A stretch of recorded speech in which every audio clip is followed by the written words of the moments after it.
To turn Wi-Fi calling on or off on your Motorola phone, we're first going to go to Settings, and then we'll go to Network and Internet.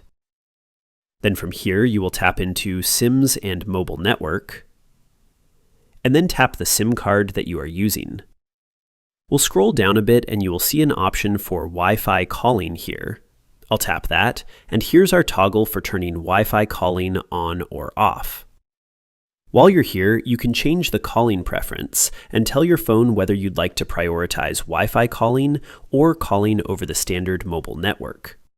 Whatever your preference is, your phone will default to that, and only switch to the other option if your preferred option has weak signal or is not available.